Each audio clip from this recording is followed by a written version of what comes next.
Bonjour, je suis Chancela, la journaliste des formations. Bienvenue dans cette nouvelle édition du podcast. N'hésitez pas à nous suggérer de nouveaux ouvrages à partager avec ceux qui ont besoin d'acquérir plus d'informations sur la situation sécuritaire en République démocratique du Congo, particulièrement dans sa partie Est. Pour ceux qui ne le savent pas, la RDC, pays d'Afrique centrale, dans sa partie Est est frontalière à la République du Rwanda, République de l'Ouganda, mais aussi la République du Burundi. Mais depuis il y a 30 ans aujourd'hui, les Congolais se font tuer systématiquement par les gouvernements de l'Ouganda et celui du Rwanda. L'histoire remonte en 1994. Alors il y a la guerre qui éclate au Rwanda. Mobutu, à l'époque le président du Zaïre, ce qui est devenu République démocratique du Congo aujourd'hui, reçoit la demande de la communauté internationale de pouvoir ouvrir les frontières de la RDC ou du Zaïre à l'époque pour recevoir les réfugiés rwandais sans abri. Mobutu les a reçus et les a placés dans cette partie est de la RDC. Ce que Mobutu ne savait pas, c'est que ça a été un alibi pour Paul Kagame et ses soutiens occidentaux pour pouvoir pousser à la chute le maréchal Mobutu, à l'époque le président du Zaïre, mais aussi ce qui est devenu 30 ans plus tard les génocides de Congolais. Nous comptabilisons plus de 10 millions de personnes déjà tuées, plus de 500 000 femmes violées, éventrées. Personne n'en parle, bien évidemment, dans les médias occidentaux, parce que la plupart de leurs pays sont complices de ces malheurs qui arrivent aux Congolais, sans compter les nombres d'enfants qui se font calciner à travers les bombes larguées par l'armée rwandaise et l'armée ougandaise à l'est de la RDC, mais aussi des enfants qui sont contraints de rejoindre des groupes armés qui sont formés par les gouvernements de ces deux pays depuis presque 30 ans aujourd'hui. Nous continuons avec vous dans l'histoire de cette guerre parce que si nous ne connaissons pas d'amples informations sur ce qui s'est réellement passé il y a quelques années en arrière, nous ne saurons pas comment nous préparer pour pouvoir affronter le présent mais aussi planifier notre futur en bonne et due forme. La dernière fois, nous nous étions arrêtés dans la lecture de ces livres écrits par Honoré Mbanda, un des proches collaborateurs du maréchal Mobutu. Pour ceux qui me posent des questions, mais qu'est-ce que ces livres vont t'ajouter dans ta vie, même dans l'histoire du pays? C'est simplement parce que vous sous-estimez l'ampleur du passé de notre pays. Jusqu'à aujourd'hui, nous ne savons pas les circonstances, par exemple, autour de la mort de Laurent Désiré Kabila, ancien président de la RDC. Ceux qui l'ont tué, selon certaines rumeurs, certaines sources, mais aussi certains ouvrages, ont dirigé ces pays depuis plusieurs années ou pendant plusieurs années. Certains sont retournés au Rwanda, d'autres sont encore ici au Congo. Il nous faut cerner la quintessence de cette circonstance qui a eu lieu il y a plus de 20 ans, en tout cas la mort de Laurent Désiré, sans oublier que bien avant la mort de Laurent Désiré, il y a eu la chute du maréchal Mobutu. Toutes ces situations, toutes ces circonstances, tous ces mouvements arrivent et créent ce qui est devenu aujourd'hui l'instabilité au Congo. Nous parlons de l'infiltration, de l'affaiblissement des institutions dans notre pays, mais il faut savoir qu'est-ce qui a causé cela. Si le maréchal n'a pas été contraint de fuir la capitale, est-ce que Laurent Désiré serait arrivé en tant que président? Ça, l'histoire aura la réponse. Est-ce que si Laurent Désiré n'a pas été tué, on aurait connu autant de Rwandais comme de James Kabarebe, par exemple, chef de l'armée congolaise à l'époque de Laurent Désiré Kabila? Ça, l'histoire peut nous répondre. Est-ce que si Laurent Désiré n'a pas été tué, on aurait eu des Rwandais brassés, mixés au sein de l'armée congolaise aujourd'hui qui posent d'énormes problèmes pour la résolution de la question sécuritaire à l'est de notre pays? Non, tout ça, vous le savez avec moi. Donc, il faut que nous sachions ce qui s'est passé, ce qui devrait être fait par les autorités, ce qui n'a pas été bien fait et ce qui doit être fait aujourd'hui par nous qui vivons dans cette génération afin de mieux préparer les futurs pour nous, peut-être pour nos enfants, mais nous devons les faire absolument. Nous allons accéder directement au premier chapitre, mais bien avant, il faut que je lise les derniers paragraphes de l'avant-propos qui nous étaient restés la dernière fois. Mais je tiens à souligner qu'il s'agit dans ces livres de mon questionnement et de mes réflexions qui n'engagent que moi et qui n'ont pas la prétention de s'imposer comme une norme de conscience à tout le monde. Ils peuvent être jugés positivement ou négativement. Ils demeurent mon questionnement et mes réflexions personnelles.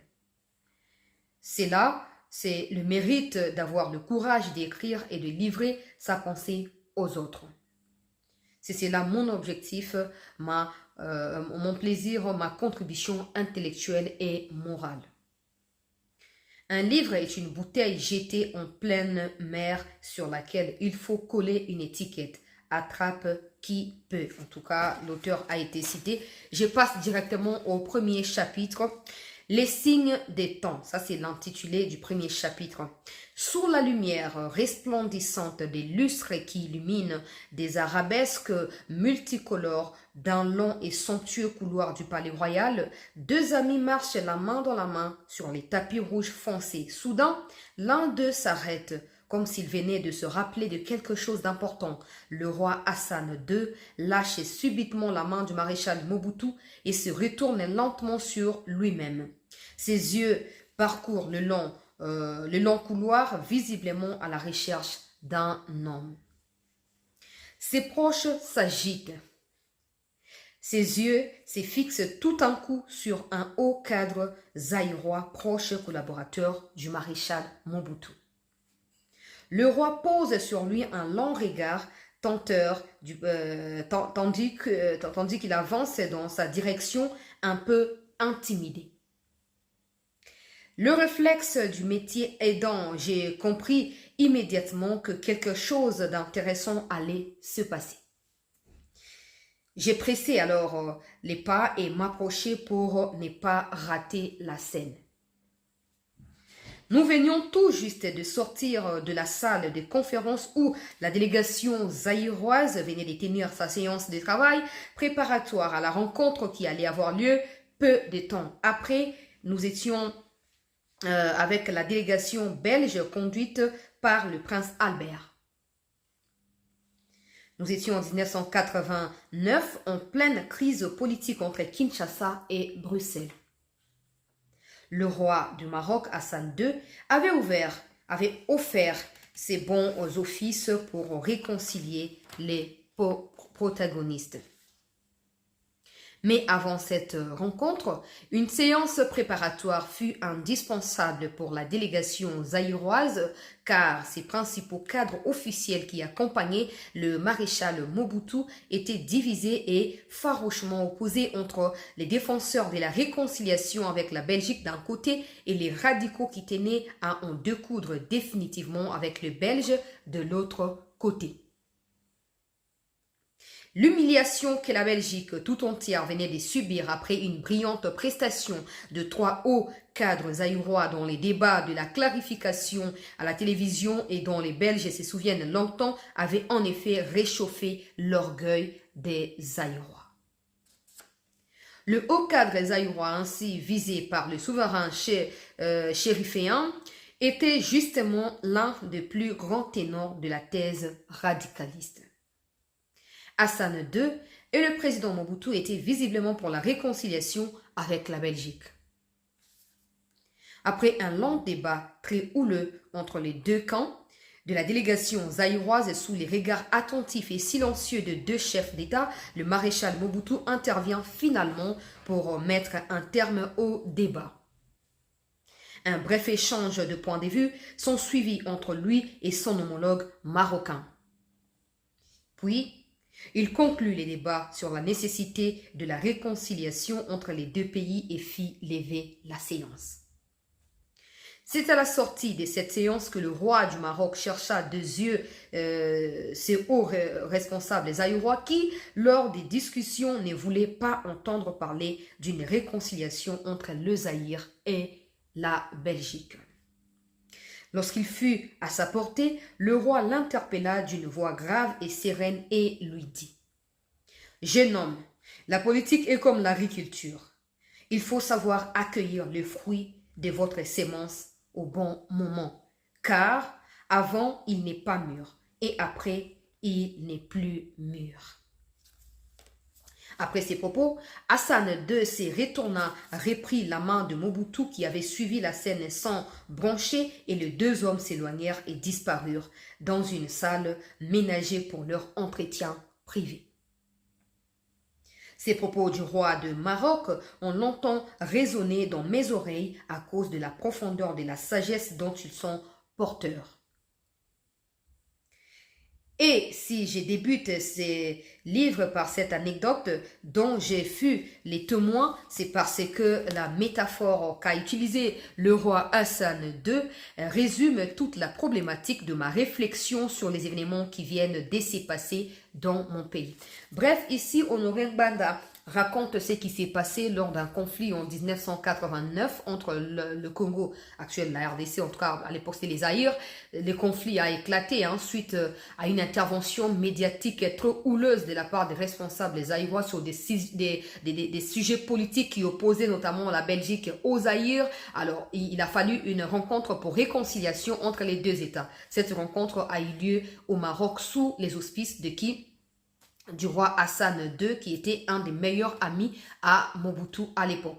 Du coup, après cette rencontre de réconciliation, Honoré Banda d'abord était parmi les radicalistes qui s'opposaient notamment à cette réconciliation. Alors après la rencontre, le roi Hassan a interpellé Honoré Banda en lui disant que ça ne vaut pas la peine, en tout cas j'essaie de résumer ce qu'Honoré Banda a étalé, ça ne vaut pas la peine, il faut passer à autre chose. Les relations qui vous lient sont plus importantes que des conflits inutiles. Il faut faire table rase et passer à la prochaine étape des collaborations entre les deux pays. Alors ici, c'est clair, selon ce que Honoré Banda il dit, que pourquoi il raconte cette histoire qui s'est passée entre lui et le roi Hassan en présence de son chef, le maréchal Mobutu.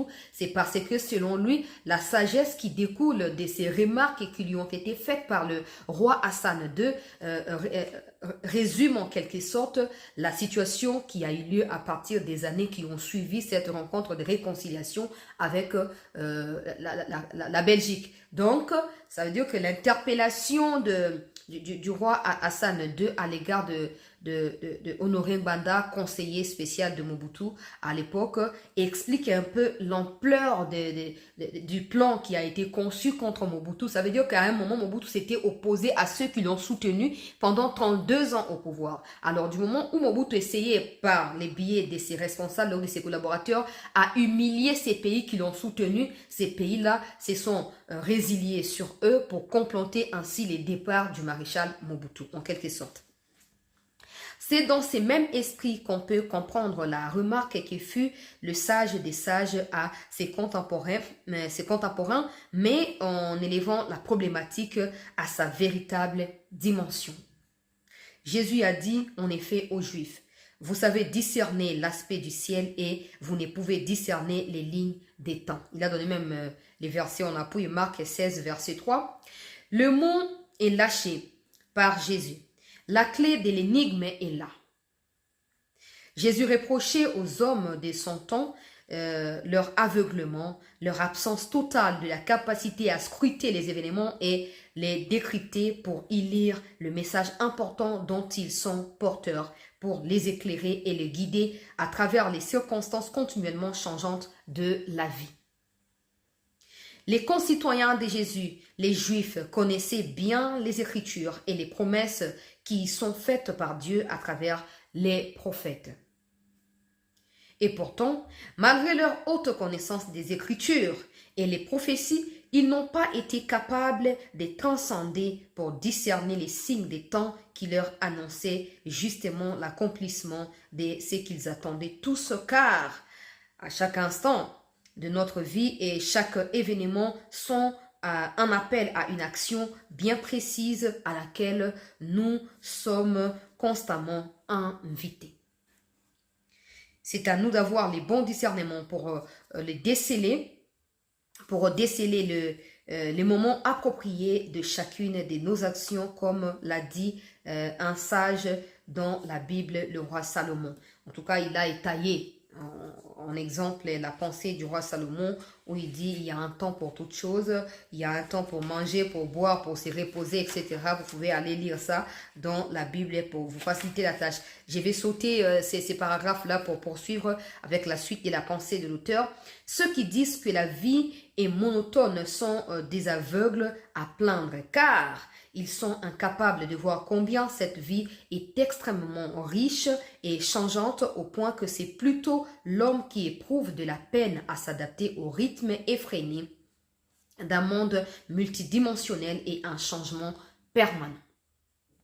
J'estime Pour ma part, que la vraie dimension de la sagesse de l'homme se situe dans sa capacité à conserver en tout temps et en toutes circonstances son harmonie et son équilibre avec son environnement constamment instable et changeant. Elle réside aussi dans sa capacité à adapter et anticiper ses actes et ses attitudes, ses pensées et sa vision par rapport au mouvement multisectoriel des événements présents et à venir dans son environnement immédiat et lointain.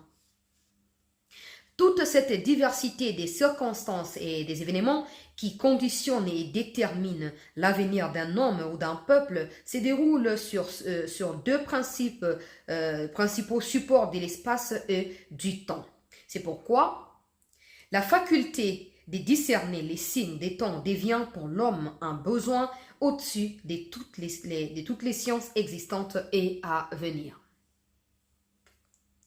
Une simple connaissance des lois et de la nature ne suffit pas à l'homme. Il lui faut cette capacité supérieure de transcender les connaissances scientifiques pour se projeter lui-même au milieu des constellations, des événements et des circonstances passées et présentes afin de déceler la principale dynamique qui doit lui dicter le comportement et des actions appropriées pour l'avenir. C'est comme ça que je disais que si on ne connaît pas l'histoire de notre pays, on ne saura pas nous trouver de moyens appropriés, de moyens efficaces pour pouvoir répondre solidement à la question qui se pose aujourd'hui, la question sécuritaire à l'est de notre pays. Vous voyez clairement qu'ici, l'auteur fait également allusion au passé qui est très important pour définir le présent et mieux préparer l'avenir. Savoir commencer une action au bon moment et savoir s'arrêter quand il est temps. C'est cela l'art supérieur de savoir lire les signes des temps. Il convient cependant de souligner que savoir discerner les signes des temps et s'y accommoder n'a rien de commun avec l'opportunisme qui est au contraire la pire forme d'hypocrisie et de manque criant de personnalité. Pourquoi donc débuter ces livres par une réflexion sur les signes des temps? Pourquoi cette anecdote du roi Hassan II, cette référence sur la remarque de Jésus aux Juifs et ce rappel de la vision de la sagesse par le roi Salomon? Tout simplement parce que se trouve là toute la réponse à ma longue réflexion sur la fin du parcours politique du maréchal Mobutu. Car la fin de Mobutu est en soi une énigme dont la réponse constitue pour beaucoup de gens un objet de préoccupation, une leçon pour l'avenir. Il a dit quelque part ici qu'il faut savoir quitter l'affaire avant que l'affaire ne vous quitte. On le dit habituellement, mais il faut comprendre ça dans ces contextes précis. Mobutu avait tous les signes du temps de la fin qui pouvaient le convaincre notamment de pouvoir quitter les pouvoirs pour aller sauver sa propre vie. Mais voilà, il n'a pas su s'adapter ou s'accommoder à ces signes-là et du coup, il s'est fait avoir dans les pièges qui lui a été tendus par ses ennemis à partir de plusieurs années avant cette chute. Car la fin de Mobutu est en soi une énigme dont la réponse constitue pour beaucoup de gens un objet de préoccupation, une leçon pour l'avenir. Beaucoup d'hommes d'État, d'hommes politiques, d'analystes et d'observateurs avertis n'ont cessé de se poser des questions et d'épiloguer sur la manière dont Mobutu est sorti de la scène politique. Comment cela a-t-il été possible? Si facilement, si bêtement? Comment ces grands stratèges, ces habiles manipulateurs des hommes et des événements, ces braves et intrépides militaires, cet agile acrobate politique qui a toujours su retomber sur ses pieds comme les félins dont il portait le nom et la toque, comment cet homme-là a-t-il pu terminer sa course si lamentablement, si tristement et si seul? C'est à ces questionnements qui m'a personnellement beaucoup hanté que j'essaie de répondre à travers le récit des événements qui ont émaillé les derniers moments de la longue carrière politique et de la vie politique du maréchal Mobutu. C'est cela le but de ces livres. Les discernements des signes des temps. C'est là que se cache, à mon avis, la réponse principale, certes pas la seule, au déclin rapide et la chute surprenante du pouvoir de Mobutu. Certes, des personnes proches et lointaines de lui ont joué un rôle important dans sa propre chute. Nous en parlerons. Mais dans sa vie en général et en politique en particulier, l'homme d'État assume toujours la plénitude de la responsabilité et des conséquences de ses choix et de ses décisions. Comme je l'ai dit tout au début, ce livre n'est ni une apologie, ni une critique, ni une plaidoirie en faveur du président Mobutu ou de qui que ce soit. Il est simplement un effort intellectuel, fruit d'une démarche réflexive sur les récents événements dans mon pays, lesquels ont conduit à la chute du régime du maréchal Mobutu. Voilà. On va s'arrêter là pour aujourd'hui. Je vous laisse sur votre soif. Question de vous pousser à revenir demain pour suivre la suite logique de ces événements. Ça commence à déclencher en nous un sentiment de vouloir apprendre plus sur ce qui s'est réellement passé. Les signes des temps de la fin, c'est l'intitulé en tout cas de ce premier chapitre. J'espère que cette lecture va vous pousser vous aussi à la réflexion. Il ne s'agit pas que de l'aspect politique qui soit évoqué ici. Parce que si les signes des temps de la fin ont poussé Mobutu à réfléchir à l'époque, Mobutu aurait sauvé sa propre vie. En tout cas, il aurait laissé tomber la vie politique pour sauver sa propre vie. Mais il ne l'a pas fait. C'est pareil pour nous aujourd'hui. À cause de ce à quoi nous nous accrochons, ou peut-être ce qui nous procure le plaisir ou de l'argent ou une quelconque stabilité, nous sommes prêts à aller au-delà des limites et même au-delà des signaux qui nous sont communiqués par la nature ou par certaines circonstances ou par certains événements. Alors, c'en est le cas aujourd'hui aussi. Il faut ici savoir quitter la situation avant que la situation ne vous quitte. Kagame pense aujourd'hui qu'il est le maître de la situation, mais son moment va très bientôt arriver. Mobutu a servi pour la même cause les Occidentaux en essayant de jouer en défaveur de ses compatriotes zaïrois mais aussi africains. Et quand il a voulu se ressaisir pour commencer à partir de 1988, 88, 89 à servir les zaïrois, c'est là que tout le monde s'est retourné ou se sont retournés contre lui et la suite nous les savons. Nous le savons, alors il faut également que Kagame fasse attention. Ruto également qui fait objet de beaucoup de manifestations intenses au Kenya à cause de ses ingérences dans les affaires de la RDC, mais aussi des surtaxations des produits et des commerces dans son pays. Il faudrait que ces dictateurs-là africains tirent des leçons dans cette histoire ici. J'espère qu'elle vous a plu cette édition de podcast. Laissez vos avis en commentaire. N'oubliez pas à nous suggérer des nouveaux ouvrages qui permettront de partager la connaissance avec tous ceux qui en ont besoin. Merci de votre attention et à la prochaine.